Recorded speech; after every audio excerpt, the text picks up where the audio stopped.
Hello, আসসালামু আলাইকুম। It's me Masura, mommy from Masura's blog. চলে এলাম আপনাদের সাথে নিউ একটি ভিডিও নিয়ে। তো আপনারা জানেন আমরা রংপুর গিয়েছিলাম, কিন্তু আসার ভিডিওটা আপনাদের সাথে শেয়ার করতে পারি নাই, কারণ আমি বাসে উঠলে খুবই অসুস্থ হয়ে যাই। আর রংপুর থেকে আসার সময় আমরা ট্রেনটা মিস করে ফেলি, তাই আমাদের বাসেই আসতে হয়। সেই জন্য আর সেই ভিডিওটা বানানোও হয়নি আর আপনাদের সাথে শেয়ার করাও হলো না।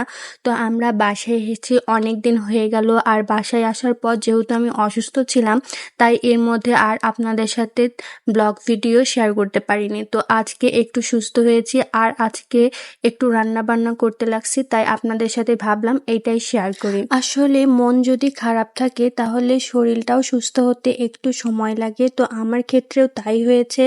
আমার যেহেতু মনটাও ভালো নাই আর শরীরটাও ভালো নাই, তাই দুইটা অসুস্থতা যেন একসাথে আমাকে গ্রাস করছে। আর আজকে একটু মুখে যেন রুচি আসে, সেই জন্য এই খাবারটা আমি রান্না করেছি। কে কে এই খাবারটা খেয়েছেন আমাকে কিন্তু অবশ্যই জানাবেন।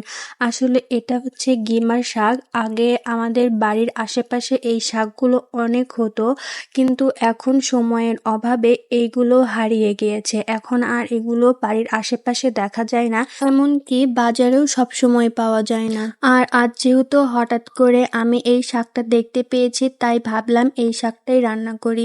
আর এই শাকটা এমনি রান্না করলে অনেক তিতা লাগে, আর আলু দিয়ে যদি একটু রান্না করা যায় তাহলে বেশ ভালো লাগে। আর কথা বলতে বলতে এরই মাঝে আমার শাকটা রান্না করা শেষ। এরপরে আমি পরিবেশন করলাম গরম ভাতের সাথে, যেটা খেতে খুব মজা হয়েছিল। তা আজ এই পর্যন্তই। সবাই ভালো থাকবেন, সুস্থ থাকবেন আর আমার জন্য দোয়া রাখবেন। আল্লাহ হাফেজ।